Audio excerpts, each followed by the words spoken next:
What up, y'all? So, welcome to another open mic. As per usual, assalamu alaikum wa rahmatullahi wa barakatuh. I just want to, give out my salutations, of course, first and foremost. That being said, um, I am going to play an a cappella album. This is not considered nasheed because it's not necessarily Islamic based or anything like that. That being said, it is the Medulla album by Bjork, and I think that's going to segue and kind of provide context to one of the first conversations I kind of want to have, depending on who comes in here first. Usually, I kind of have some brothers and sisters are usually the first people that come in. You know what I'm saying? Inshallah. So we do have a conversation that is religious based. I kind of want to talk about religion, culture, and how they kind of intertwine and different disagreements on certain rulings and fatwas, considering issues that I think are really big right now. And I think one of the biggest things is music and culture, and what's because every community in the ummah has their own culture, right? And we're all supposed to have the same beliefs, but we do have different practices from our respective cultures, tribes, races, whatever you like to think, right? So a big debate, of course, is music, because music is universal kind of now these days. I mean, no matter, you can't really escape it, for the most part, no matter where you live. I mean, popular culture and stuff like that. So I kind of want to start that off. And the Medulla album is a Bjork album that came out in the early 2000s. I think it came out in 2003, 2004. And it is a completely a cappella album. It's completely a cappella. And what's it called? I think it's a beautiful album. I've been a fan of it since I was a kid. So I'm going to play it in the background and wait for people to trickle in, because technically it has no musical instruments. Now it has some beatboxing on certain songs, but besides that, I mean, it's completely a cappella. So I want to see how people feel about that, because that's a big debate. I know there's certain sheikhs that say, oh, even beatboxing is haram, which I think, honestly, and this is coming from a guy, I'm not a scholar and this and that, but to me, that kind of doesn't make sense. I mean, because if you go just from hadith and this, the Quran and Sunnah, it doesn't say imitating a musical instrument is haram, at least for my basis, right? I've actually been listening to certain hadith audiobooks and stuff like that, like the one by Sheikh al-Bukhari, and different other scholars and stuff like that. And so, and I think that a lot of fatwas have been problematic in history. They've been politically motivated. Some of them even, like, unfortunately, maybe racially, culturally motivated as well. So yeah, that being said, I'm going to play the album, kind of wait for people to trickle in. I'll keep it going. It's probably like a 45-minute long album. So, until I get some people in, I'll continue to play it. Maybe I'll interject every now and then, but like I said before, like I say in pretty much every gold open mic, I'm actually getting my day started. I went to bed like at 1 or 2 in the morning. Of course, you guys know I talk about this a lot. I have sleep problems and this and that and the third. So I'm going to play that, and hopefully you guys enjoy it. If you don't, you can feel free to get in the comment section, and roast me. So banner up. Like, share, subscribe, or don't come back, as per usual. All right, let's get this thing going. Oh, actually, yeah, sorry. That was from the Young Muslim podcast. Let me see. It took me out of that. That's crazy. It completely took off Spotify. I had a thing on Spotify, and completely my computer deleted it for whatever reason. That's insane. All right. Give me one moment.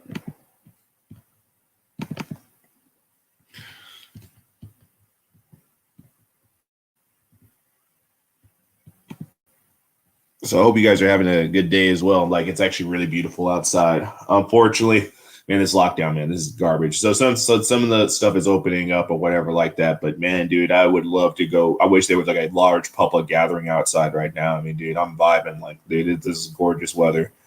I've been doing laundry. It's laundry day or whatever like that. So, as soon as I get done laundry, if I eat this stream early, I'm going to go out and try to get some of this daylight, because according to my doctor, I haven't been getting enough vitamin D, so.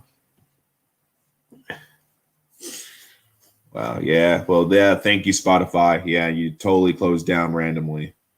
I need to get a new laptop. I'm done with the equipment that I have. I need to upgrade because it does this quite frequently.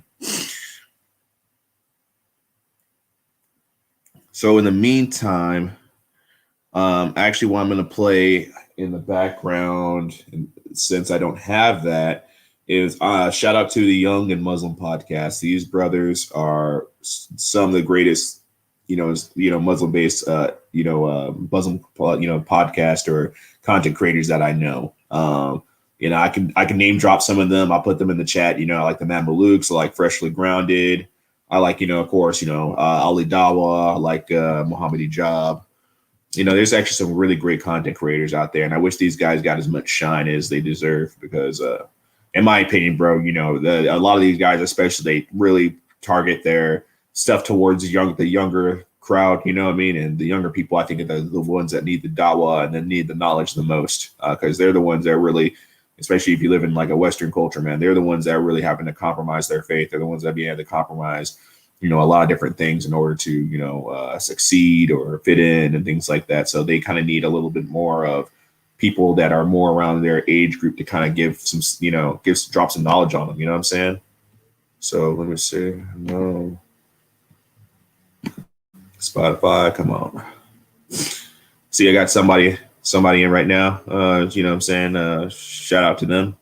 Yeah, I just started this thing. So if you want to get in the comment section, say something or whatever like that, something that's on your mind that you want to talk about, by all means, you know what I'm saying? I'm just getting my Spotify. I was gonna play some jams, you know what I'm saying, between that, but my Spotify has been a little slow.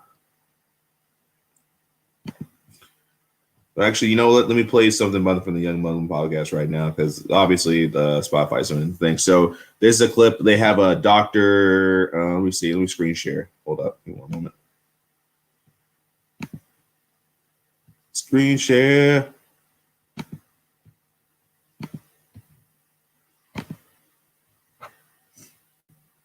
So yeah, it's Dr. Butch Ware.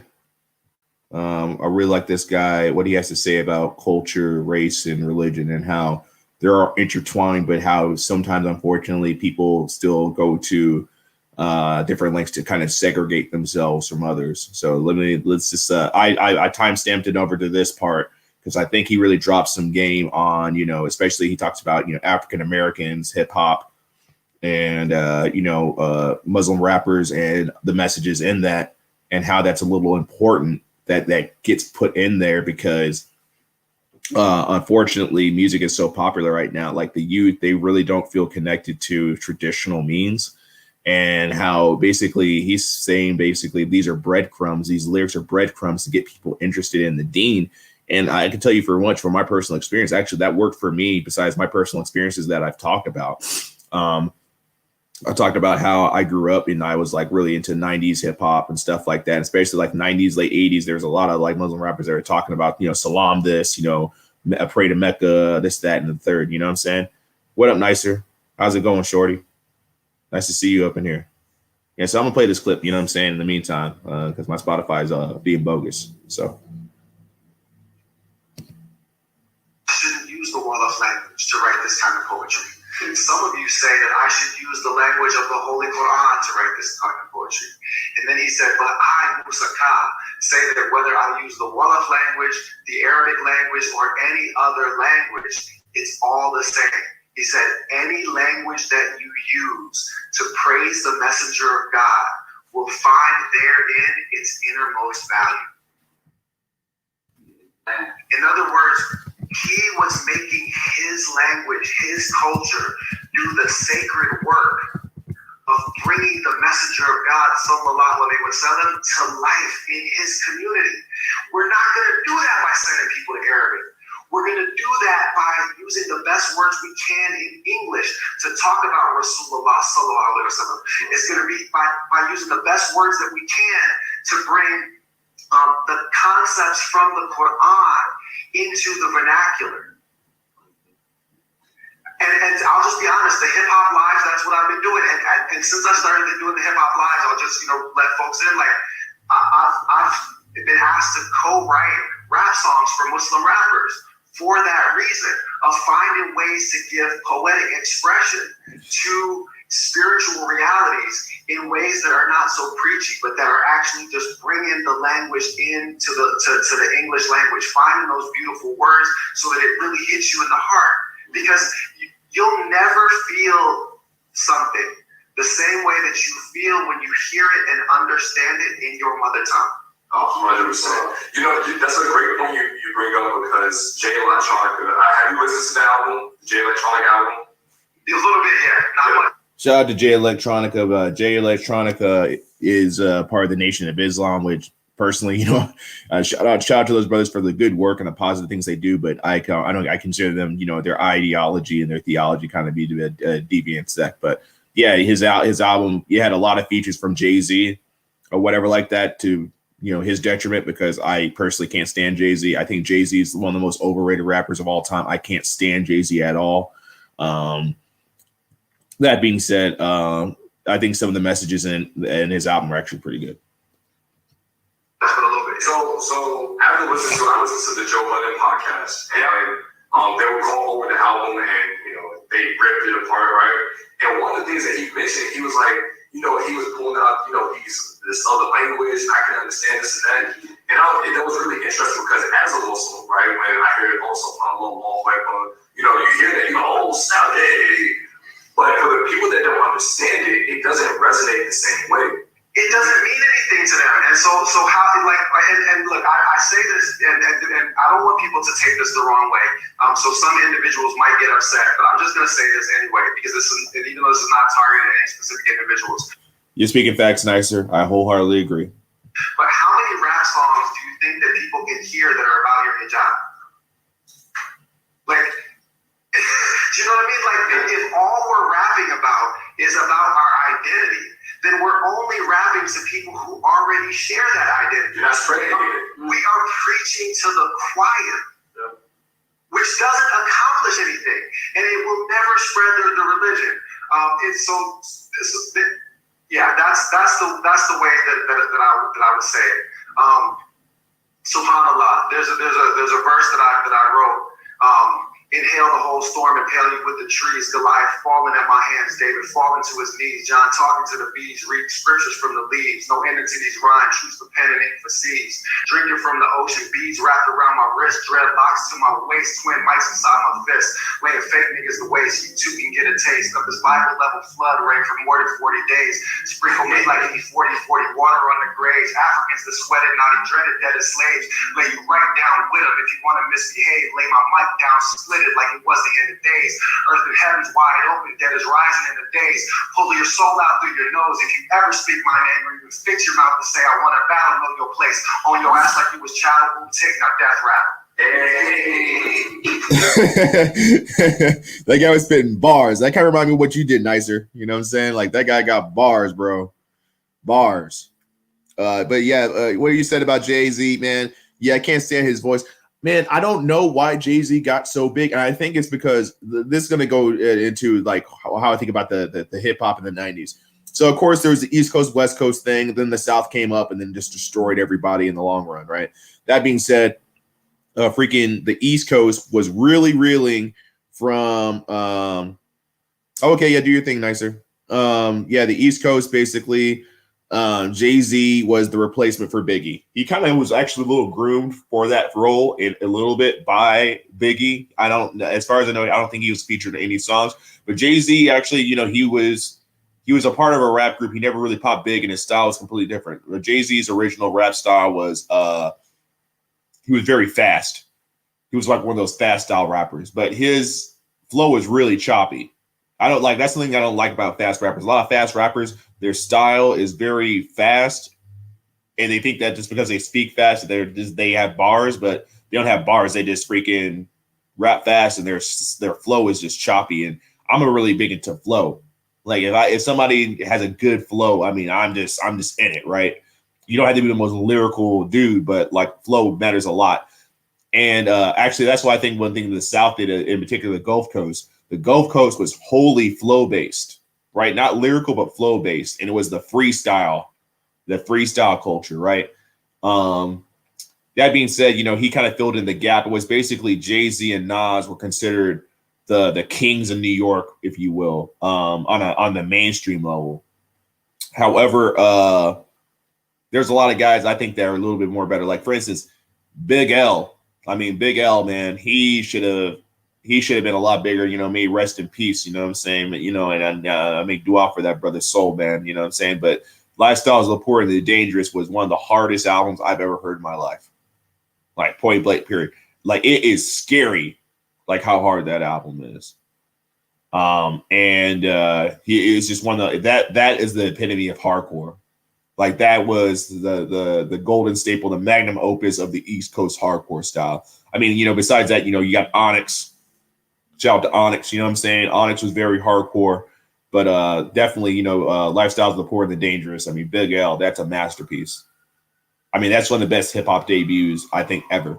And that's one thing I kind of miss too. It's like now there's all that mixtape culture. So as far as debuts, like honestly, a lot of hip hop debuts have been trash since then.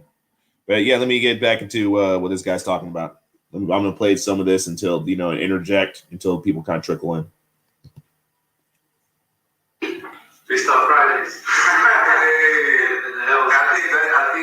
I think that marks the very first freestyle we got on the podcast. No, so but let me break down the lyrics, right? The death rattle is the last thing that you hear when the soul is being pulled out of your body. Okay? The lay my mic down, split it like it was the end of days, earth and heavens wide open, dead is rising in the days, pull your soul out through your nose if you ever speak my name. Or you can fix your mouth to say you want a battle, know your place. Right? So it's a battle rap with Islamic imagery all in it, but nobody else that isn't part of the in-group hears that. They just hear the battle rap, and then they're transported to the day of judgment. They're like, what does he mean? Where did that soul out through your nose?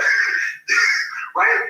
So the part drinking from the ocean, beads wrapped around my wrist, that's actually a story from another one of Sheikh Ahmed Bamba's disciples, not Musaka in this case, but Sheikh Ibn Afal. Sheikh Ibn Afal, his service to his sheikh was such that he said, Ahmed Bamba, if you were to ask me to drink this ocean to serve you, he said, indeed, I would drink. He would drink the whole ocean for his sheikh if he could. And he had dreadlocks that laid down to his waist. So all I did was just take a story that comes from our tradition and render it in a language that is accessible to the people, which is hip hop, which is our cultural repertoire.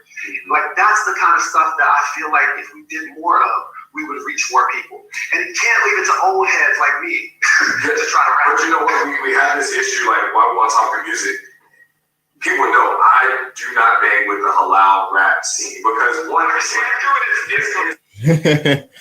Actually, so yeah, I think that's a good stopping point right there, man. I mean, shout out to these brothers, man. They're chopping it up, man. That's why this is what I want my platform to be.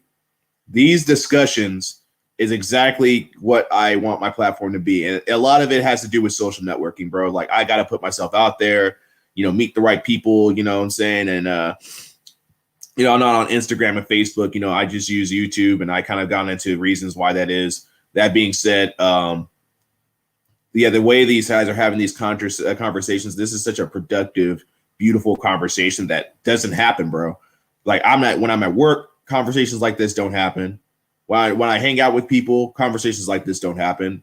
When I'm like my, you know, peers and acquaintances, stuff online, this kind of conversations doesn't happen. Like people don't have conversations like this. And irregardless of religion, right? Irregardless of religion, like people just don't have any deep conversations really anymore.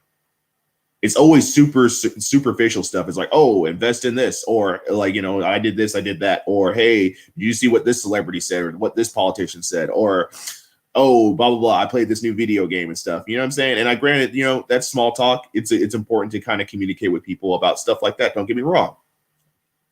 But at the same time, when we having really hard-hitting conversations about, you know, culture, you know what I mean? Like we don't really have those conversations on the regular.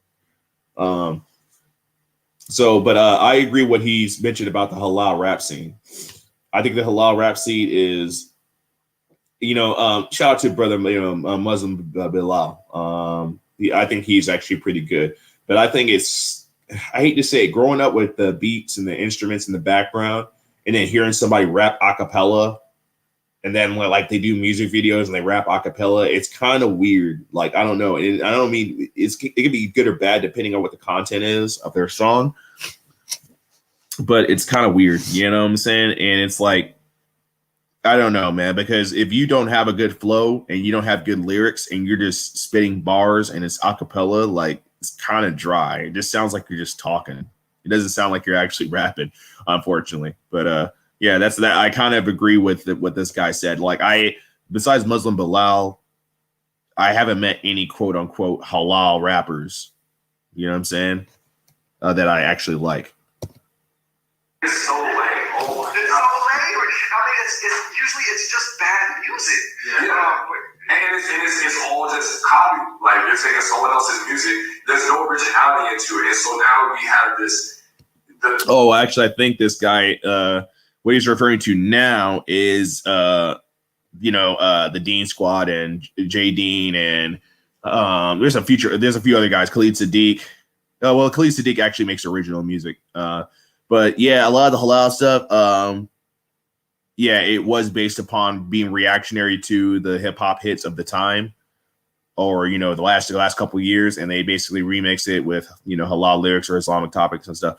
And it's good, but at the same time, it's just like you're literally hip hop already is like sampling, and for the most part, that's the origins of it, sampling and taking other people's music for the most part. But when you do that and it's literally bar for beat for beat, somebody else's song and you're just rapping over it, it can kind of get to a point to where it sounds it's like hey, I really appreciate it if you guys just did something original. And I think the reason that they do that is because it's familiar to the audience and they target the youth, obviously. So it's like, oh, this is a law version of God's Plan, or Hotline Bling or something like that, so they kind of gravitate towards that. The culture, I said this in previous podcasts, our culture is being culture vultured by our own culture. And it's crazy. We have people within our own culture vulturing. And it's like we're going nowhere. We're not even going in circles. It's going nowhere. We're not even moving. Yeah. And I wish that it would go back to the way it was when hip hop was first coming around and people were really trying to say something. I really think that it is. I mean, one of the things that I'm organizing now is actually a retreat for Muslim rappers. So that they can share bars, share musical principles, start conversations with one another about how to develop a new modality for this music. Because I have this initiative that I run at UCSB called the Initiative for the Study of Race, Religion, and Revolution. It's about race, it's about religion, it's about social change. And so I'm actually using university funds to bring together Muslim rappers and Muslim musicians, and then also having like already established folks like Akil Gibbons, Akil Talib from Jurassic 5. Like, a lot of people don't know that Jurassic 5, these are Muslim rappers. They were just good rappers. Wow. You didn't know them as Muslim rappers. You didn't know them as Muslim rappers. They were just good rappers. A lot of people don't know that many of the members of Wu-Tang are now Sunni Muslims. Yeah. Because they don't talk about that publicly, because they don't need to preach at you, but they be slipping stuff into their. So here's a perfect one. Ghostface Killer, right? Ghostface on the song called One, he says, "And yo, the devil planted fear inside the black babies. 50 cent sodas in the hood, we going crazy. Dead meat placed on the shelf, we eat cold cuts fast from the heart. Y'all grow up." So what did he just say? He said the devil put fear inside the black babies. 50 cent sodas in the hood. You're going crazy. So they're poisoning us with sugar. Dead meat placed on the shelves. He's talking about meat that hasn't been slaughtered right. Y'all eating cold cuts. Fast from the heart, y'all. And grow up. Wow. So he puts this coded language, right? And by the way, Ghost is in my top 5 rappers of all time. I agree. Ghostface Killer is a monster. My favorite Wu-Tang member is Ghostface, the Jizza, who I think, unfortunately, he never really was able to come back from Liquid Swords. I like his collab albums, what he does with people, but his solo stuff, unfortunately, hasn't really stood up. Pro Tools was trash. That's my personal opinion. No disrespect to him. So Ghostface, Raekwon, Method Man a little bit, but I prefer Ghost and Ray. Those are my favorite guys on there.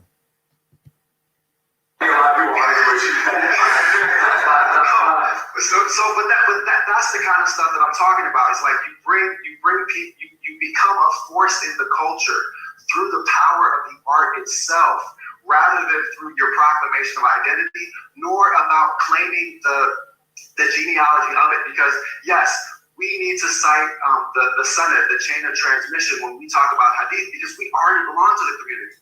But telling people that this comes from Muhammad sallallahu alaihi wasallam doesn't do anything to people that are outside the community. You have to tell them about his values, sallallahu alaihi wasallam, how he lived. If you show those values, that's what's going to prove to them that what he brought was real.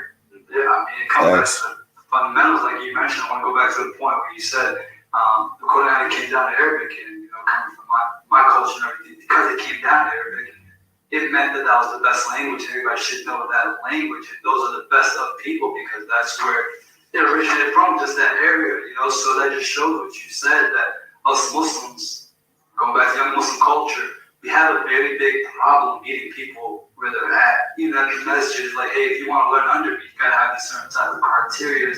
But the church doesn't do that. The church takes in anybody, right? And try to clean you up and do work. So going back to now, we see that happening on social media too. Social media is pretty bad, because now we have a lot of people are trying to. The guy that's talking is Dr. Butch Ware. He's a pretty good. Google the guy. He's a pretty good, pretty cool guy. They're basically talking about the intersection between race, religion, and culture and stuff. And in particular, they're talking about hip hop. Teach by the sword, because they're quote unquote the Dawah team, right? The halal music that Jabril was just talking about is just in your face. And for somebody that doesn't know about that, they're like, what's going on? You know what I mean? They're just lost in the sauce as well. Even the only people that are in it are just as lost. Well, I think a part of this is because people just don't know. Like, they don't know that, they don't know the history, one. Yeah. But then two, they don't know that you can like this stuff and still be Muslim and it not take away from, it doesn't make you haram. And I think the term haram police has really gotten out of control to the point where now we police our own behaviors to an extent that's not even necessary. And it goes back to what I said earlier, which is that so when you say things on haram that are actually only discouraged, you make a path that is broad and open into something that is narrow and restricted. You make it harder rather than easier, but God intends for you ease rather than hardship. We are making things more difficult for ourselves. So what are the different levels? Because right now, shout out to everybody that just arrived in. You know what I'm saying? If you're in the chat, you know what I'm saying, holler at your boy. You know what I'm saying? We can get a conversation going. I'm just starting this off basically talking about, the intersection of race, religion, and culture, and how sometimes it segregates people. So they're in particular talking about hip hop and, Muslim rappers and things like that and messages. there's no haram and halal. Aren't there a few in between? And those, by the way, are intermediate legal categories that are developed by jurists. So you have things that are makruh, for example, but discouraged, okay? But even those are categories that are determined by the later tradition. They're deduced from the prophetic example, but they're not actually categories where he said, sallallahu alaihi wasallam, this is this, this is this, this is this, this is this, right? So they come part of the later tradition. And we accept the later tradition because we venerate those scholars that passed us our Islam.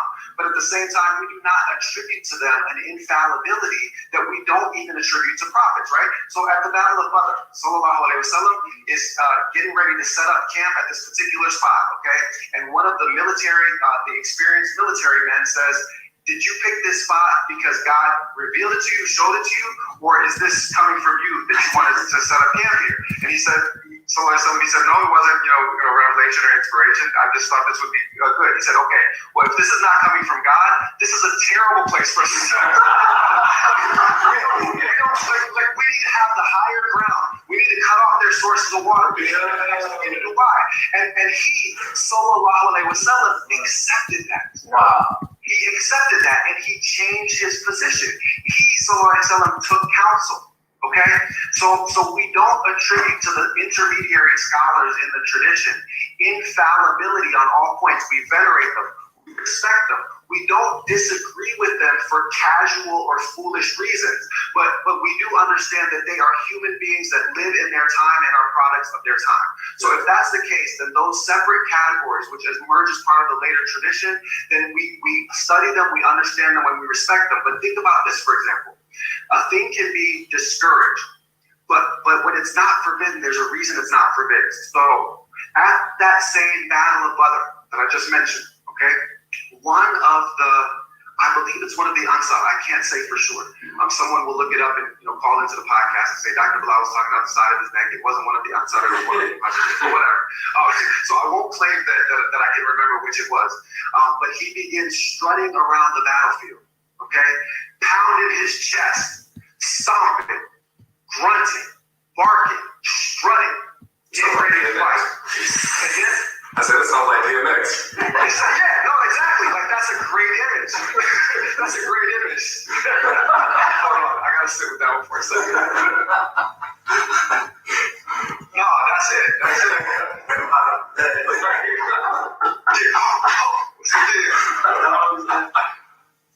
Y'all want to be killers? Get at me, dog. And look, that's one of the tracks that I turn on when I get to the weight room when I'm getting ready to pump iron. Now, back to the story, back to the hadith. The Prophet sallallahu alaihi wasallam says to him, he says to everyone, he says, that is a march, that is a strut, that's a walk that God dislikes on every day except for a day like this. Mm-hmm. So reflect on this for a moment. That kind of walk isn't forbidden. Even though under most circumstances, strutting around the world like you are Mr. Big Man and so tough is a bad look, okay? And it's incompatible with the humility that we need to have in the deen. But on a day like Badr, or on a day when the world is falling apart like it is around us, how are you going to be able to beat your chest and get ready to stand with your heels in the ground and fight the struggle of your time if you have not practiced that struggle? I think that's a good point, a good place to stop. I'm almost at a loss for words because that was one of the most beautiful things I've ever heard in my life. I'm not even going to cap. If you look at the things going on in the world, man, real talk, man, this world is falling apart, bro. Man, we're so arrogant, right? Humankind, we're so freaking arrogant that we think that because we conquered the skies, we've conquered, the earth and this and that. I mean, granted, natural disasters and all these other things happen, so we can't stop that. But I mean, we think we're the masters of the freaking universe, right? And the universe is going to throw, whatever it wants at us, and we completely crumble.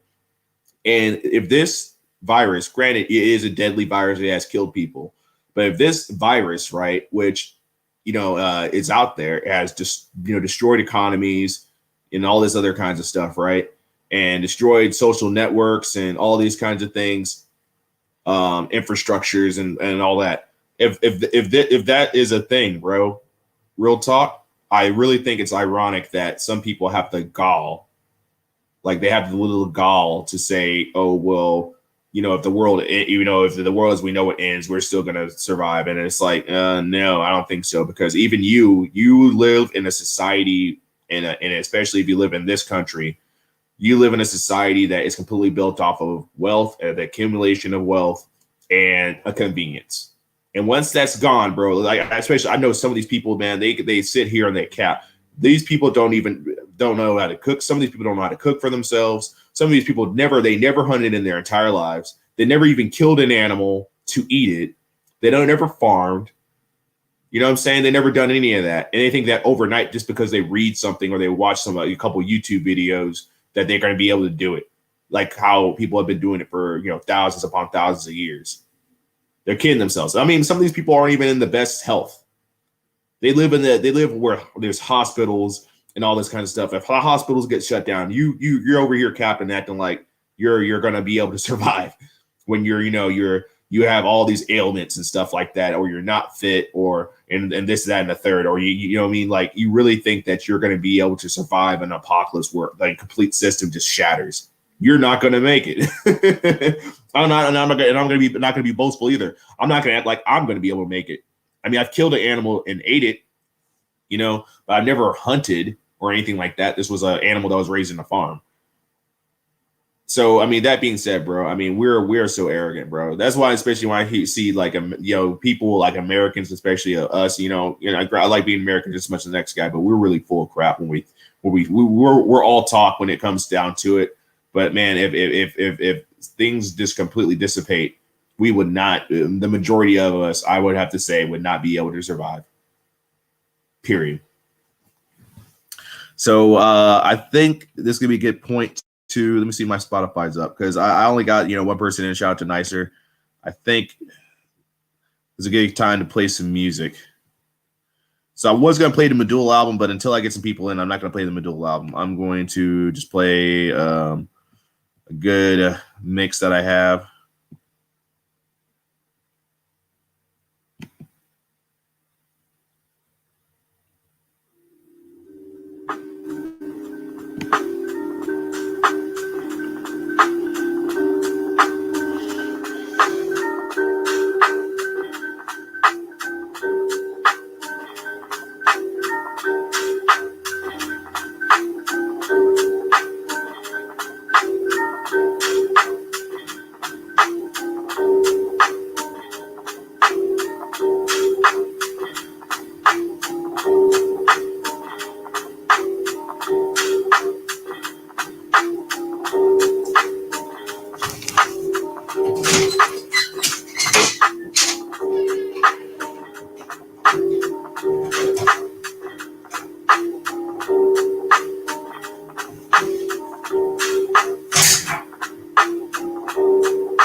Ese hermano está enloquecido, amigo.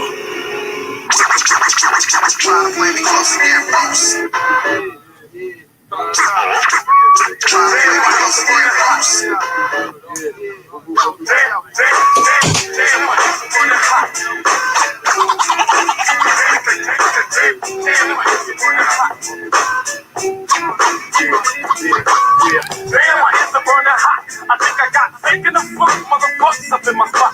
They know I'm gonna blow, so they press up on. They do like it's this, like a fool with a thorn. So get out and leave me alone. Close my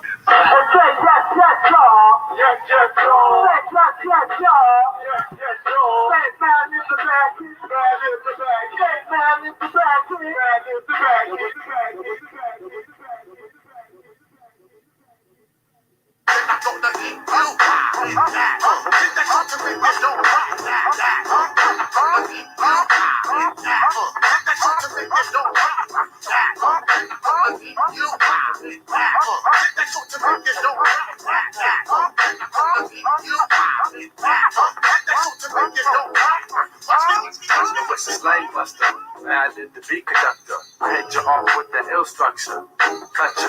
Never on the bandwagon at any time, every day, every place. Got my pants sagging. For y'all niggas that be strictly bragging. Up at the spot so eager to got the mic with the rep on dragging. Niggas be walking around wagging. They tail tagging. Along trying to get the mail lagging. Make me want to disrespect the check, grab that nigga's neck and start gagging. I drop a pound of discussion and drop a rhyme to leave you with a concussion. I have your whole group commence to hushing. Down with the master race of MCs that terrorize whoever flies up in the face talking lies. I give a shout to the unseen at the lost gates. While you're making mistakes, we make the hot place.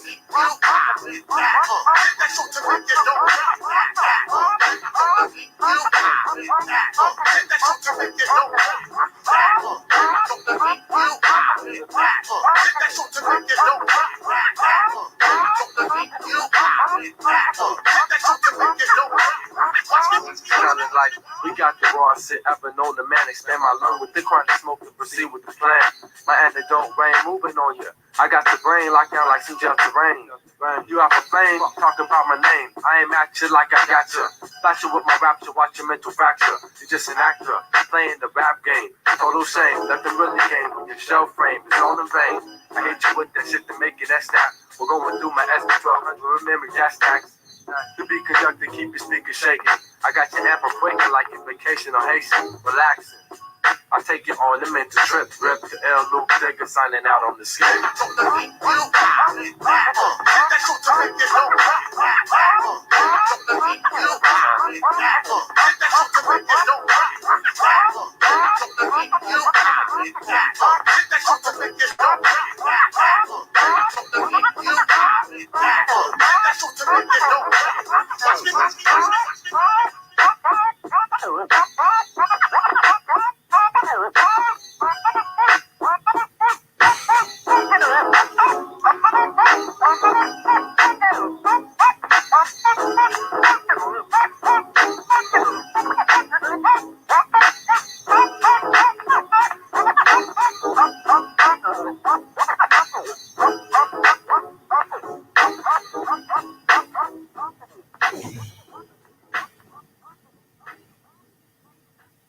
That was Loot Pack, by the way.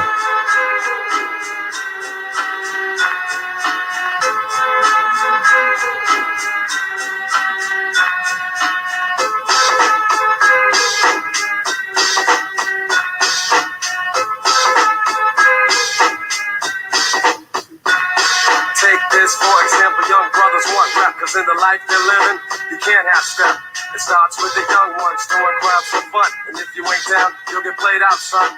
So let's get a car, you know I fly with. Get a dent full of screwdriver and be off quick with the dope ride, yeah, and a rowdy crew. We could bag us a Benz and an Audi too. Even a Jeep or van, goddamn, we're getting our show. Take a trip up the strip and be like stars, so it doesn't matter if the cops be scoping. They can't do jack, that's why a young brother's hoping to do anything, anywhere, any place. Buck wild in another court case, it's the code of the streets.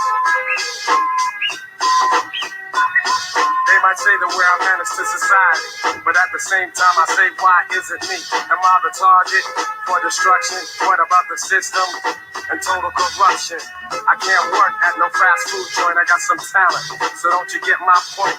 I'll organize some brothers and get crazy loot, selling DRUGS's and clacking dollars true. Cause the fact though, yo, that suits me fine. I gotta have it so I can leave behind the mad poverty, never having, always needed. If a sucker steps up, then I leave him bleeding. I gotta get mine, I can't take no shorts. And while I'm selling, here's a flash report. Organized crime, they get theirs on the down low. Here's the ticket, you wanna bet on a horse show?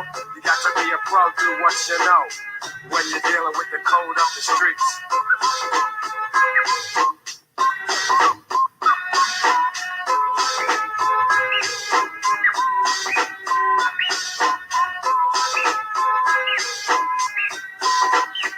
9 times out of 10 I win. With the skills I be wielding, got the 10th one dealing, let me express my feelings. Cool has never been one to play a big shot. It's just the styles I got to keep my mic hot. And fuck turning my back to the street scene. It gives me energy, so I'ma keep fiends coming. Just to get what I'm selling, maybe criminal or felon, dropping gems on your melon. So keep abreast to the gangsta conquest, underground roughnecks, pounds of respect. I've never been afraid to let loose my speech. My brothers know I kick the code up the streets.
Dear God,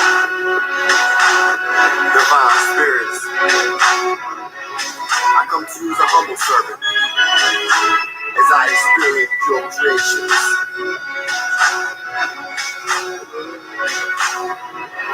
Oh Lord, why'd you take my sunshine away? Why'd you have to darken my days? Is this the last day? The end of all our wicked ways? Yeah. Dear God, all my needs is how I pray, but the pain won't go away. Hey, it hurts more each day, but it won't take my faith away. No. Divine light, don't you see how I fight for what's right? Even while I'm sleeping at night, in my dreams, you're holding me tight. Yeah. Dear Lord, use me as your light, a glorious light. If that's alright, if not, I'll be okay. I know your love is real, forever and a day. Look out for my nephew, Marvin. They need you right now. In fact, a lot of people need it right now. But you look out for them anyway. I don't know this. I see this. Dear God, dear God, dear God, they say, why does he say the things that he says? Maybe I'm just lost in my head. Maybe I'm just better off dead. And so what it said, divine light, this song is for you. Thank you for everything that you do, every breath that I take. Dear God, watch over all my enemies, friends and family, those who rest in peace. Look out for my little niece. Dear God, let your love flow through me. Be the man you made me to be. Spread light for the whole world to see. Dear God, dear God, dear God. Dear God, I need to ask you just one more question. You see, I've been into this habit. It's kind of become an expensive habit. A lot of my friends and family tell me this is wrong. This happens. Wrong, but it can't be wrong. What is this all about? This thing you call marijuana? Come on now. Came from a seed. Planted on your earth. Fruit carrots no wrong. But until you hold on, I think I should remain. I want to get high. That's right. Yeah. So when the rain comes down, I won't feel a thing. Tell me how to get by. Because I try to get things right, but not the first time. There's no hold on me. There's no hold on me. There's no hold on me. No hold on me. Yeah. Now what I want y'all to do for me is clap your hands and stomp your feet like that. Now clap your hands and stomp your feet. Clap your hands and stomp your feet. Clap your hands and stomp your feet. Clap your hands and stomp your feet. I think y'all got it. I want to get high.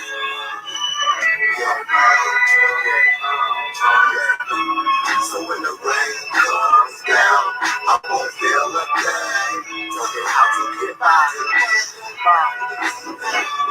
Because I tried to get things right, but not the first time. Just let me be free.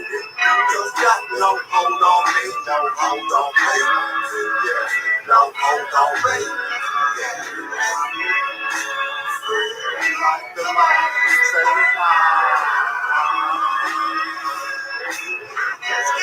I just can't wait. No hold on me. No hold on me. I just can't wait. There's no hold on me. I want to get high. Yeah. Come on. Come on. Come on. So when the rain comes down, I won't feel it.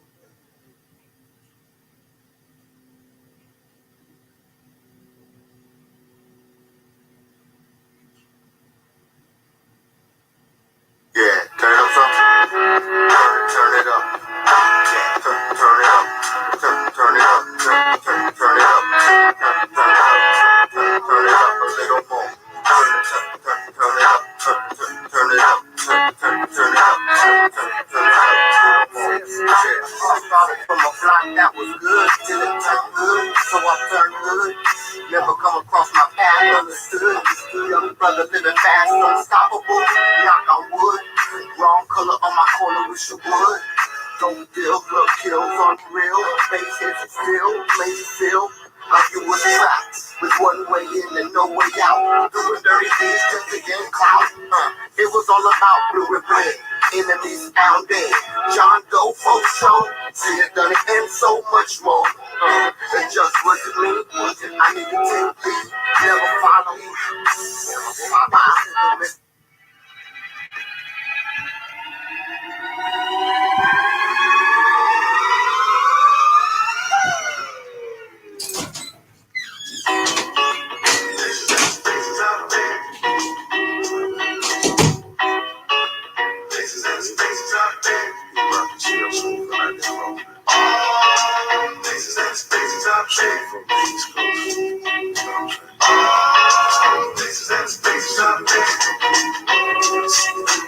Welcome to the zone where the strong only survive. The places I drive, all the gangsters can't stay alive. Take my universal journey through the jungles of the hardest town, where my brothers lay their life down. You want something to play with? Go find yourself some toys when you mistake these grown men for little boys. More real than what is real, so feel I'm sending. Compared to God with no beginning and will have no ending. But blessed brings it down with the king's revelation that heard me on a run. DMC's reincarnation. Child abuse, women, loose, robbery, and triple homicide. Everywhere this black man resides still. Check the monologue, I'm on for 6 a.m. job to regain my powers. New set before the showers. I'm primed for the summertime, the big time roller. But any season, no reason we can't take it over.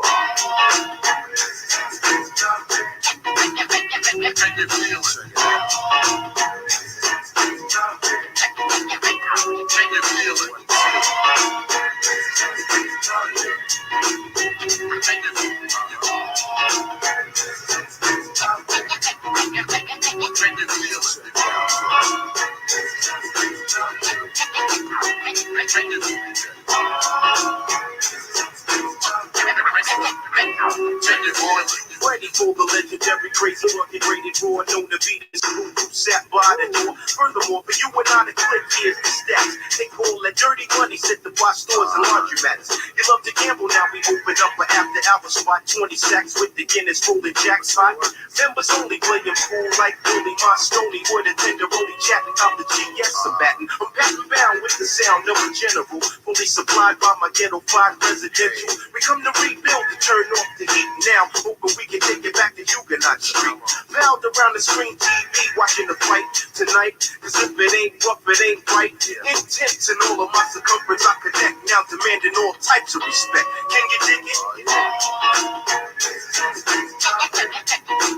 Can you feel it?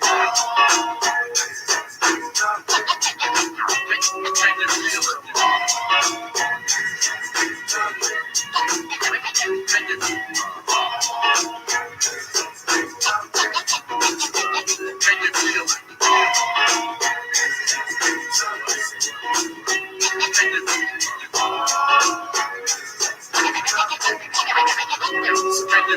Travel in the warp speed, we come to the peak like a missile. I probe and seek, and many can't predict. My physique is still solid, chiseled down to the very last compound. I'm trying that chin, fool, where you been? Still sliding girls in, soon as pops fall asleep, his game tight, set the flip with shorty late night. I like rocks and movies, condo shows and cuties. The hottest cars and the strongest drinks at the bars. This is one of those joints that make you stand by the exits. Cause every time I'm dapping, something crazy happens. Keep my tool in my baggy jeans, rolling with sneaker fiends who got a life term working for the firm. My labor's fruitful for business as usual. Plus my 2-clan band is making me a wealthy man.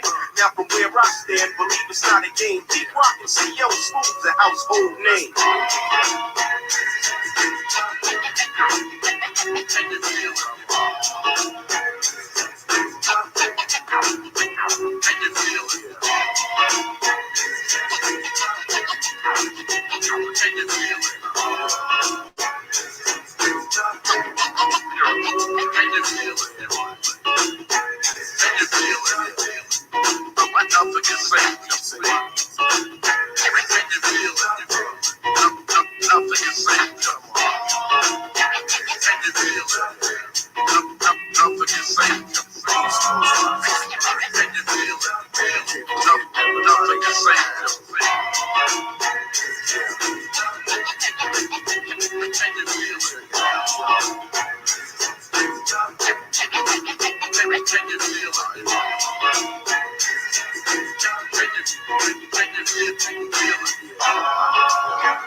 So that you can see the whole spectrum of the notes that you want to play instead of playing one note.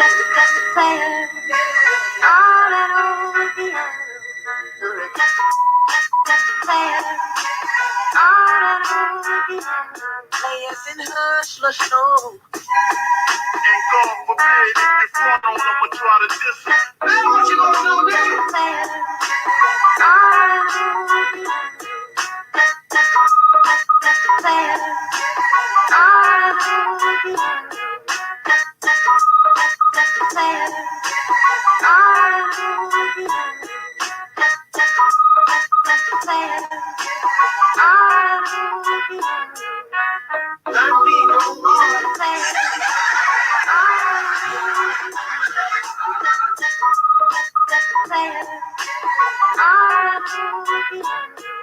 He was probably born into the game. Now he could help somebody, and that's why he deserved the Lifetime Achievement Award as a defensive player.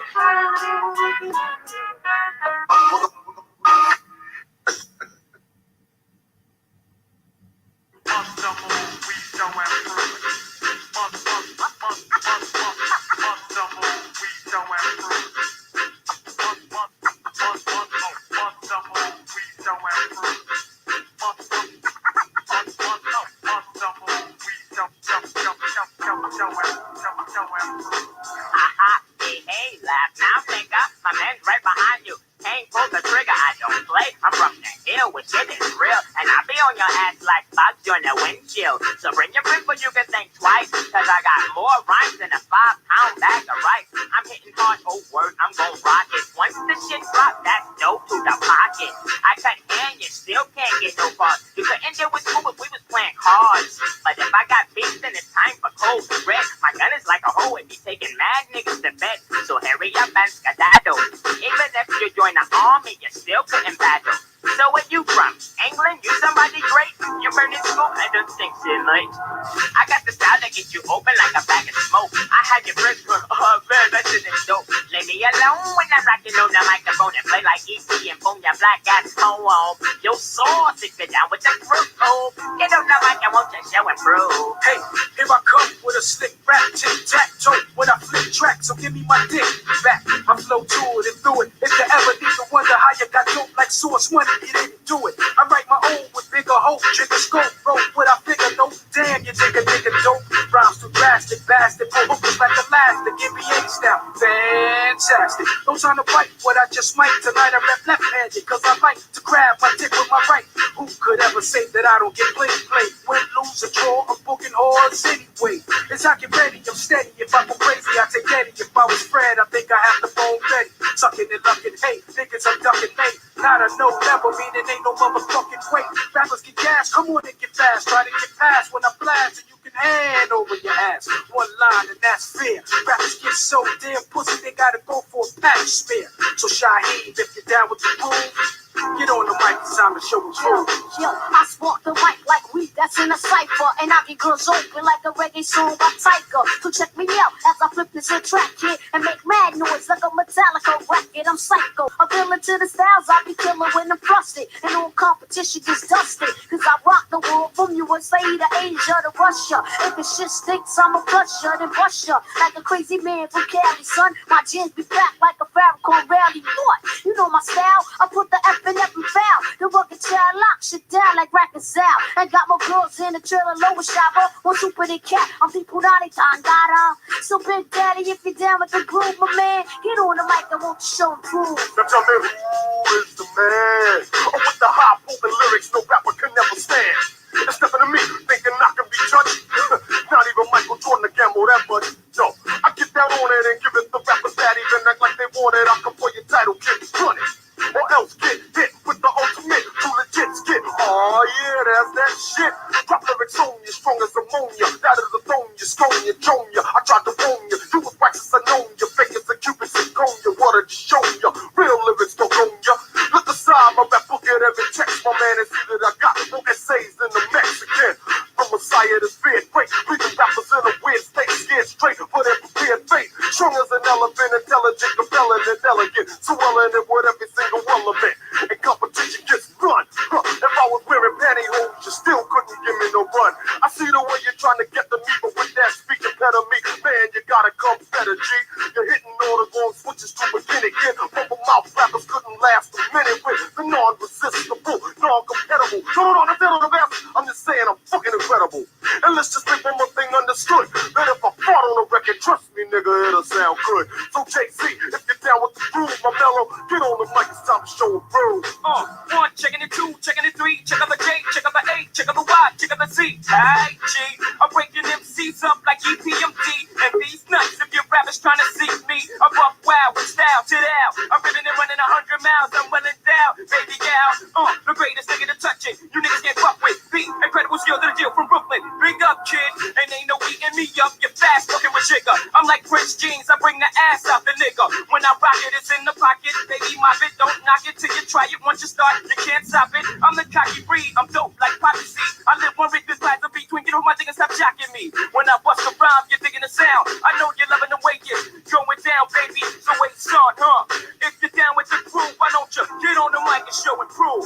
Come on, time, till the beat on the form. Rain on your college ass, it's so storm. Slippery with wet, and don't you ever forget you couldn't get a flick of the hype outfit because the way that I dress this style, man, wow. Enough to make a crowd of women scream, ow, whether at a party or just in bed. Or thoughts on a song, keep that in your head.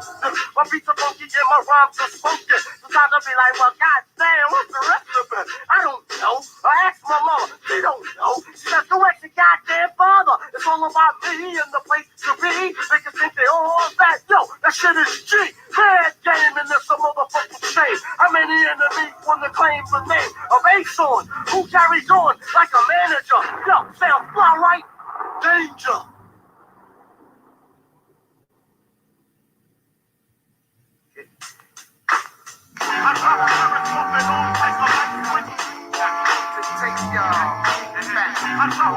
See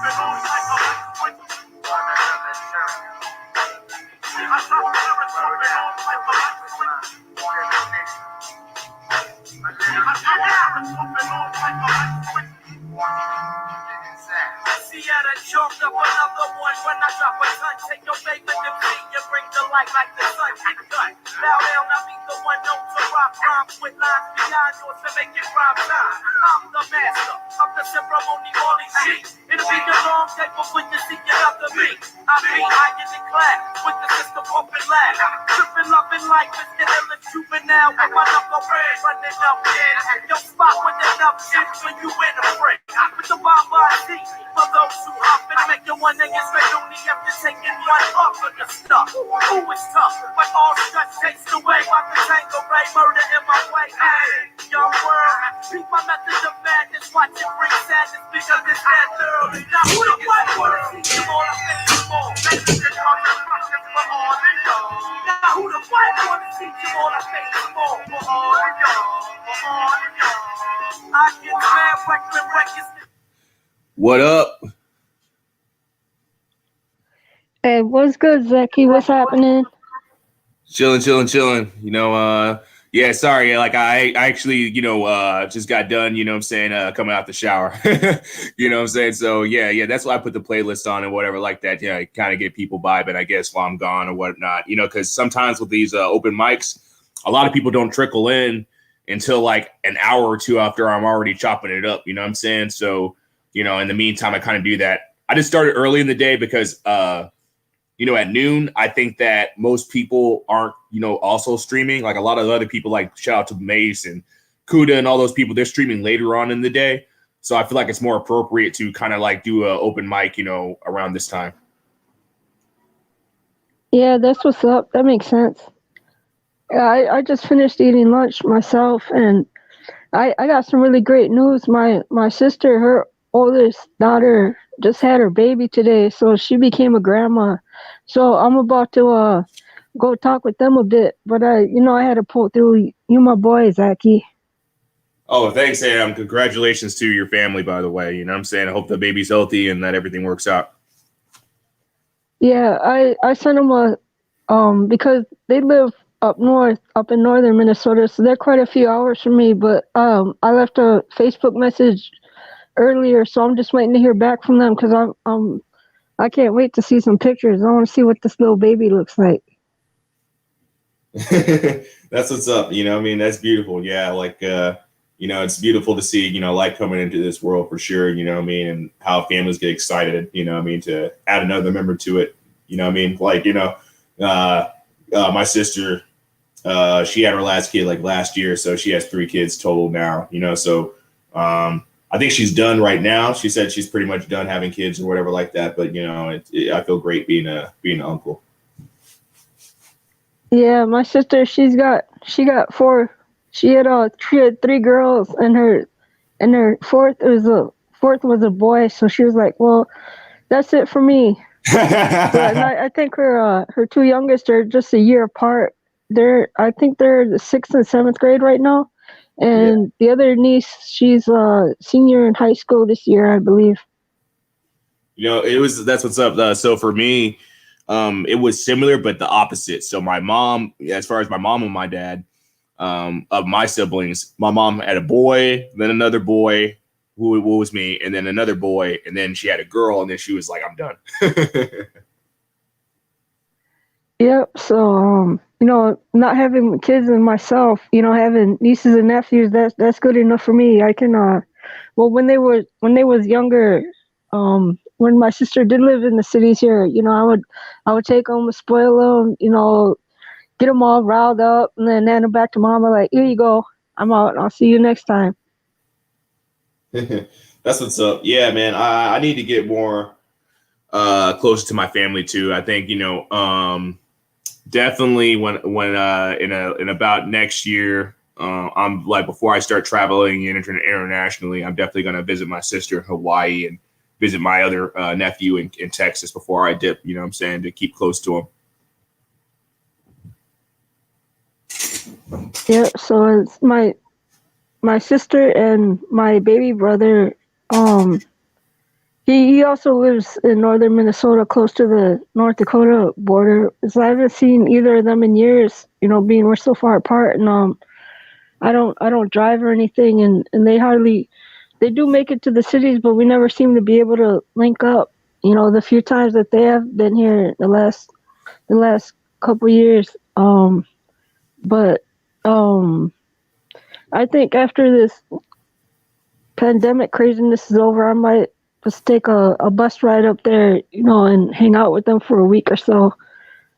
Um, but yeah, this is like this pandemic sucks when it comes to traveling. It's just like puts everybody's plans on hold, which I understand. People losing their jobs and whatnot. Just like that's the least of their concerns at this time. But for me, that's a big one. Because it hasn't this pandemic hasn't affected me, economy, financially wise. You know what I'm saying? It's just it sucks that I don't get to go, visit my loved ones. You know what I'm saying? Yeah. I feel like that, man. That's very important, man. I think a lot of people don't appreciate family, bro. As much as previous generations, man, because everybody's like individualistic, so they want to do their own thing. Especially like people are like, oh, I don't want my parents to know that I do this. I don't want to be judged and stuff like that. And granted, everybody kind of feels like that. I felt like that when I was younger too, but now at my age and stuff, you realize that they're all you got, man. You know what I mean? Like your friends will come and go. You know what I'm saying? Your friends will come and go. You know what I'm saying? Even the people that you're married to, your girlfriend, boyfriend, whatever, like whoop de whoop, they'll leave you too. You know what I'm saying? But like, if you have a good family that, has been there for you, supported you financially, supported you, mentally, physically, and all that good stuff, kept a roof over the head, you know what I mean, and supported your dreams, then you can't really you can't really knock them for having their opinions. You know what I'm saying? I got opinions too. I don't get along with a lot of people. You know what I mean? Because I got their opinions and stuff like that, and that are controversial, whatever you like to call it. But you know what I mean? That's who I am. You know what I'm saying? I realize, hey, ain't everybody gonna mesh with my personality. That being said, that doesn't make them necessarily a bad person. You know what I mean?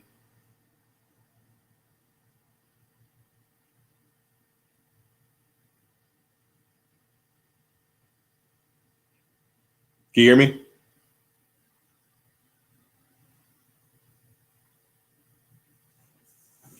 I think there's something wrong with maybe your connection or something like that. But I guess maybe I can chop it up a little bit more. Yeah, so like a family is very important to me. But unfortunately, I'm not as close. When I go through stuff though, I kind of keep it to myself though, because I don't want to be like a person that complains all the time to people. There's people like only time they ever talk to their family and stuff like that is, either like they, when they reach a success peak, or when they, they're going through something, they really want to talk to somebody. Like, I feel like that's kind of bad. I tried my best to be consistent, you know what I mean, for the most part. But me and my pops, man, we don't have the best relationship for various reasons. But, I still love the guy, man. You know what I mean? If he was in the hospital or something like that, something crazy was happening, I would drop everything in the world to go visit him and take care of him, Hey, word. Okay, so yeah, I got you back on. Yeah, so I think there's probably just something wrong with your connection.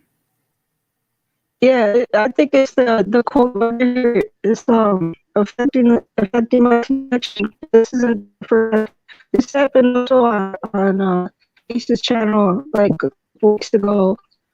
So yeah, I think it's definitely the weather's messing with my connection. You can hear me now? Yeah, but you're borging pretty bad though. Like I can hear you. I'm just gonna hop off. I'm just all right.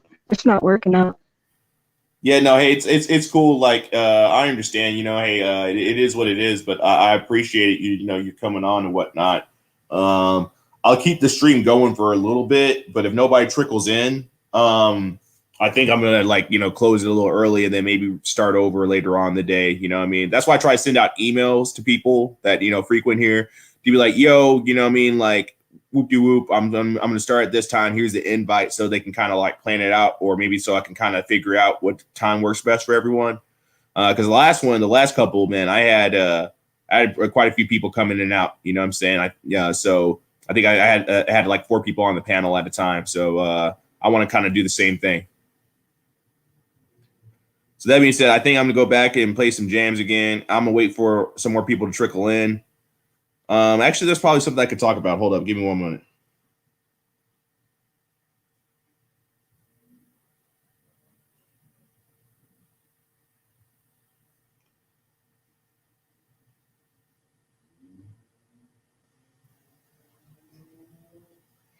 Yeah, so I think this is gonna hang on chat. Okay, hey, it's all good.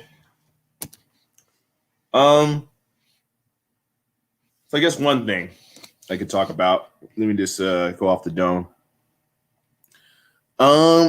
Is learning from your mistakes, and that is so hard. And I think, especially people like me, man, I've made so many mistakes, and I've been have a lot of experiences in life that a lot of people sometimes don't even have in their lifetime. And this is not extravagant stuff. I mean, this is just crazy stories, man. I got so many crazy stories about this and that, and and experiences that I had. And a big thing for me is like we're creatures of habit. So is like setting yourself up to move away from that. And once you do those things, like, when you have an ordinary life, like, right, you're trying to have just this vanilla 9 to 5 average Joe life, right? And it's kind of crazy, it's kind of crazy to compare it to, when you were younger. Because when I was younger, I mean, what's crazy about when I was younger is, granted, I still had my issues and internal struggles, but I was having so much freaking fun, man. I mean, I had so much freaking fun, like every day. Granted, I had days where I was bored as hell, but I mean, I had so many great experiences. Meeting people and having fun and all that stuff. And then as you get older, you kind of look back as, yeah, that was fun and all that stuff. But I wish that I was more productive, because if I was like, there's peers that you have, like they're doing the same things that you're doing, but they have a plan, right? And I feel like, some people just wander through life. And I was one of those people. I'll admit it straight up. I was just wandering through life. I was just like a wayfarer. I was like a drifter. You know what I mean? And I really didn't feel like I had a purpose. And that's kind of scary thinking about, a lot of young people. I know for sure there's a lot of young people that feel exactly the way I did. You don't feel like you have a purpose. You feel like you don't fit in anywhere. You feel like an outcast, this, that, and the third, right? And, so you're trying to find your place in the world. And you see like how everybody else operates. You're like, man, I don't know if I could do that. Like, I'm saying? My pops, he did like 20 years in the military and then this, and he was always like busy and stuff. And I'm like, dude, this seems like that would make me miserable. You know what I'm saying? Like, it seemed like he had no time to really enjoy himself. So I think I was like a rebellious, and I was kind of like a reaction to that. I was like, hey, he did this, he did that. And, there was even a time, for instance, I remember this all the time. Like, my dad was so busy all the time. I didn't have any time to spend with my dad. Like, he would come home, maybe we'll watch TV together for like about an hour max. But me and my dad, we never had any quality time. We're like very few times when we had quality time together. And then actually, then if there was time, then I was just like, hey, I'm going to go off and do my own thing. You know what I mean? Because when you're a teenager, you kind of develop your own taste. You kind of develop, your own peer group and things like that. And of course, that's not always going to mesh with your parents, unfortunately. So yeah, man, like, it's comparing to my, my life back then to how it is now. It's so crazy. Cause it's like, man, you never have a time machine. You can't live with regret. You know what I'm saying? You can't live with regret because that will eat you up. But, yeah, I wish I had the mindset that I had now back then. And it took so long to kind of get some balance, to balance out my desires and, my search for healing and finding a purpose and things like that. I feel like for some people, it's just so easy. It's just like, maybe they have a good head on their shoulders or they have some direction in life. And I feel like, unfortunately, I did have good parents, but they didn't really provide me any sense of direction. They kind of didn't really want to root inside of me and be like, hey, what do you want to do? You know what I'm saying? What are your passions? You know what I mean? Let me direct you this way. That's very unfortunate, you know? So pretty much most of my adult life was basically trying to decipher, you know, the mystery of myself, if you will. So yeah, I think I'm gonna go back and play some jams. I say sometimes I got like people that trickle in, trickle out. You know what I mean? Oh crap! I think. Yeah. At least, let's see. The nicer said, at least you recognize that most people don't. Yeah, man, I do. I'm the most self-critical person I think I know. I'm very self-conscious. I'm very self-analyzing. I'm very reflective, and sometimes, honestly, it's to my detriment. I think a lot of people they just don't care what people think, so they just do whatever they want to do. And sometimes that feels very empowering, right? I did have phases where I felt like that, but when you do that, sometimes too, when you hit like something like rock bottom or whatever you like to call it, it's very dismantling because you know what I mean, like you are on a one-way track and stuff. You know what I mean? Some people like they do have their work is their life, you know, and unfortunately some people that they literally is that like their work is like the center of their universe, right? Their school is the center of their universe, and so when they lose those things or those connections, they just don't know what to do with themselves. I felt like for me, my social life and music was my center of my universe, and when I lost that, I didn't know what to do with myself. Like that drove me freaking crazy. Losing that, with slowly over a period of time. And it took me a lot to kind of find something else to kind of fill that void. You know what I mean? I remember like after, my band broke up, I still had all my equipment and that collected dust, for like almost 2 freaking years. It collected dust. I didn't play it. I didn't, or anything like that, because I was just like, that life is gone. Like that's over. Like I would just see it and it was just like a memory, you know what I mean? It was just like a monolith, you know what I'm saying? Like a gravestone to my former self, if you will. And then I sold it off to a friend of mine, for dirt cheap. I was like, hey, I don't need this around anymore, this and that and the third. And I had my guitar, my bass. And what sucked is me and my then girlfriend were moving into another place and, left the house unlocked, and somebody came in the house and stole both of them. And she paid me about like $200, you know what I mean, which I think was a decent price. But one of them was a guitar I bought from a friend, and then the other one was a gift from my former bandmate. And it was pretty messed up.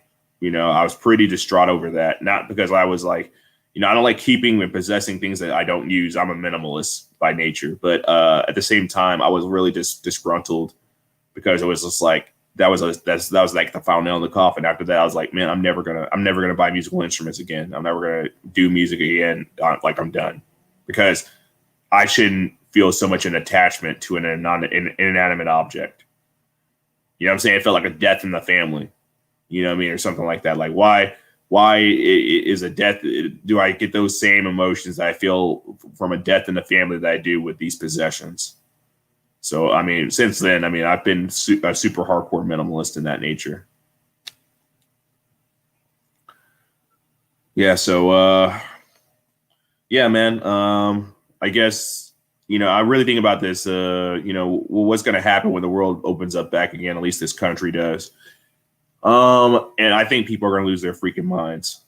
I think that, I don't like to be a pessimist or wish ill will on anyone, but when things open back up, crime's going to skyrocket because you've had people housed in, people that didn't have opportunities to do this and do that.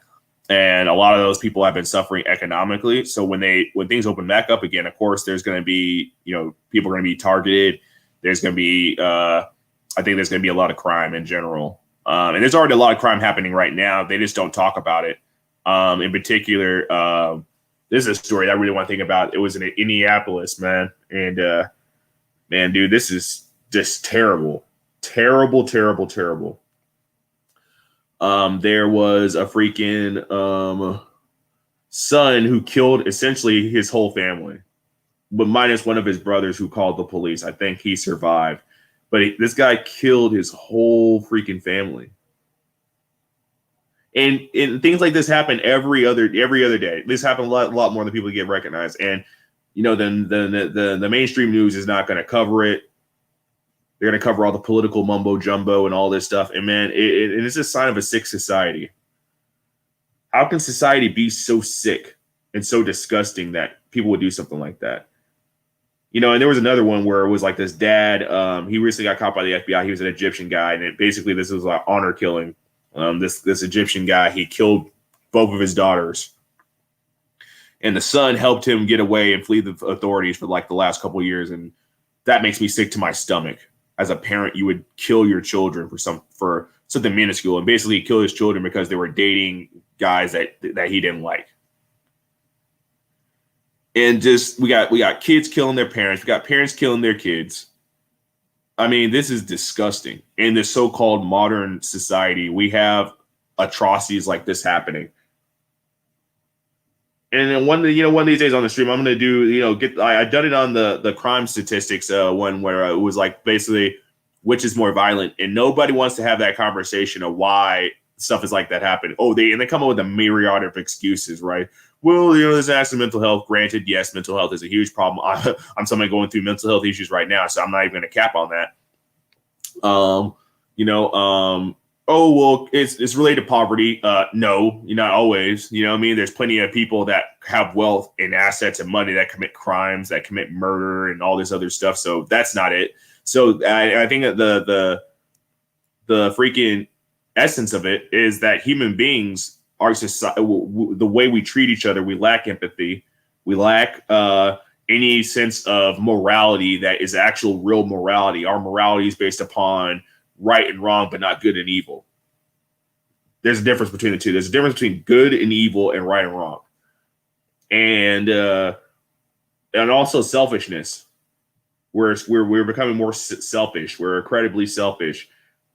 And so in order to murder someone in cold blood like that over something so minuscule, you have to be a selfish, deviant person to do that. And granted, you can have mental health issues and all this and that and third, but I have mental health issues, and I can tell you this: I've never murdered anyone.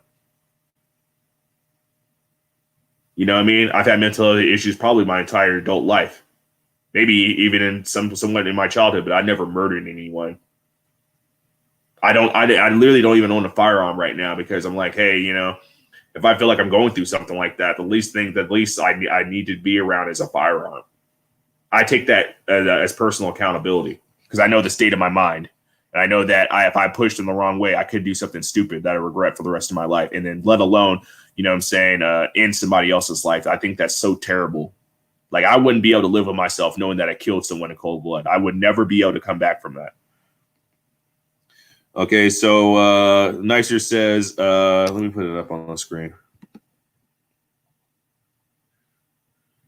Do you know the Ike? I'm not going to be able to pronounce that name channel, but I know you're talking about it's the albino. I think he's like albino Nigerian and West African guy. He focused on becoming a type performer. His ability to articulate ideas and methods is incredible. I need to check in some of his stuff. I saw him on O'Shea's channel a couple of times. O'Shea was interviewing him a couple of times, and actually, I'm going to talk a bit about that O'Shea Satan Center drama. But I really like some of the stuff he said, so I'm gonna check him out for sure.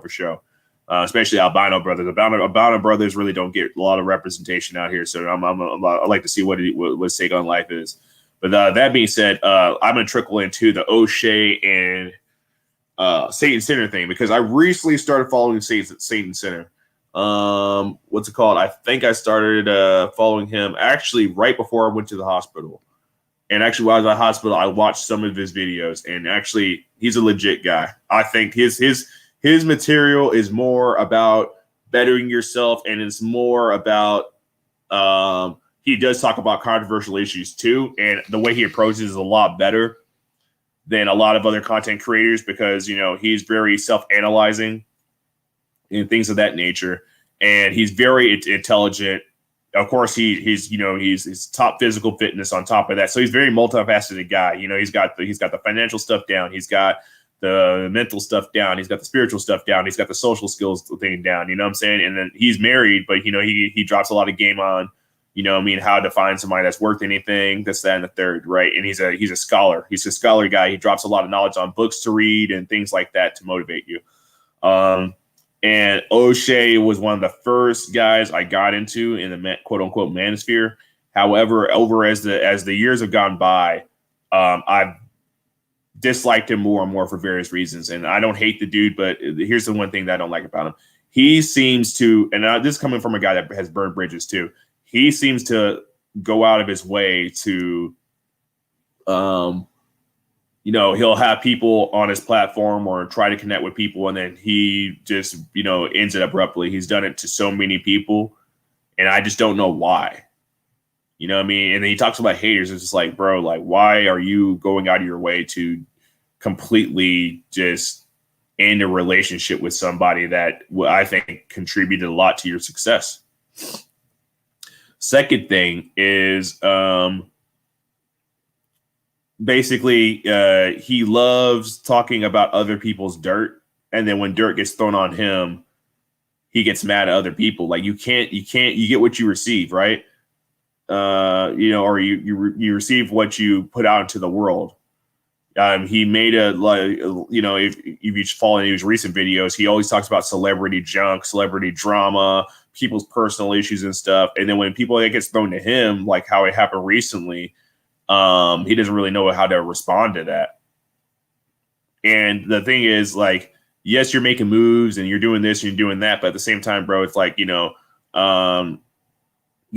check yourself before you wreck yourself. You know what I'm saying? And I've learned that the hard way. Like, real talk, like, you know what I'm saying? He's probably in a better position in a lot of ways than I am. But I'm going to say this, man, like, you can't go out there and call this person a bum, that person a bum, this, that, and the third. And then when you get exposed for your lack of success, your lack of doing this and doing that, it's like, how are you hypocritical? And especially his thing also that really kind of irked me was what O'Shea was talking about. He basically, I've seen a lot of streams where he criticizes people for dating outside of their race, right? And the thing is, O'Shea, bro, number one, bro, all right, you gotta be self-critical, bro. And let me be honest, I'm not here to judge you, bro, but I'm gonna get, this is not gonna be what I say. I'm never gonna bring this up again. Number one, you're not the best looking guy in the world. Number one. So your options are very freaking limited. So how are you gonna criticize other people for having many options? Number two, dude, let people live their lives. And yes, you live in freaking Africa, and for a while, you've been single for how long? Like, for instance, I don't know if you've ever been in a long-term relationship for all I know. Like, you keep on telling, oh, we need black families and this, that, and you're pro-black and all this, but you have let the show for it, and you're up there in age, bro. Like, I'm 32, man. I'm already kind of planning, settling down and all that stuff. Bro, like, I know you're older than me, so like, how are you going to be out here calling other people out for not starting black families when you're up there in age and you haven't done that yet? Three, you put so much emphasis on tricking, and what's worse, tricking or a guy, tricking for other women of your race, quote unquote, or somebody that freaking is just involved with somebody else and that person likes them for who they are. I mean, come on, bro. And especially, Bill, is like, dude, you really were, you were in Eastern Europe for how many years? And you're really I think you're capping, bro. You're really acting like you didn't smash a Polish chick or smash a European chick in between there. Like, come on, bro. Like, you talk about this, you talk about that, but, yet you go to the countries that, are full of quote unquote white people. And then that's where you want to start your career and network and all that kinds of stuff. Like, why'd you go to Poland to study? You know what I'm saying? In particular, you could have gone to an African country for all I know. And this is the information that you've provided for me so far. So I'm not trying to start beef with O'Shea, but that's my take on it, man. And Saint Center, bro, he definitely has a good rap sheet. He has things to show on his resume. And unfortunately, O'Shea, I feel like what you shot yourself in the foot for was, I know you're trying to defend your boy Kevin Samuels, but the thing that you shot yourself in the foot for is, man, you didn't realize this. It's like, what's your resume? Like, what companies have you worked for? Have you finished your doctorate? You've been working your doctorate for how long? You know what I mean? And all this other kind of stuff. And hey, I'm not the person that's super successful either. I'm not going to cap here and say that I have all these milestones. I don't have a degree. I don't have any of this, even close to a resume that probably anybody on these in these spaces, some of these people have. But I humble myself. You know what I'm saying? So that's what you need to do. That's the way I look at it. Oh man, so I've had this for a little bit. I might resume this. I can only talk for so long. I think I've been having this, I've been running this thing for almost 2 hours, and I really haven't had anything. I think there's all this, like, honestly, some people that are probably streaming right now that kind of like also take people in my audience and stuff like that. So that being said, I'm going to end this early. I might stream a little later, but there's some things I could probably do today. I can work out and all this kinds of stuff. So I'm probably going to end this right now. Thank you so much, Nicer, for being on here, and anybody else that came in, swooped down, or whatever like that. Like, share, subscribe, hit that notification bell. So next time, next time around, if you want to catch me in the beginning, you can. That being said, you guys have a wonderful day. Thank you.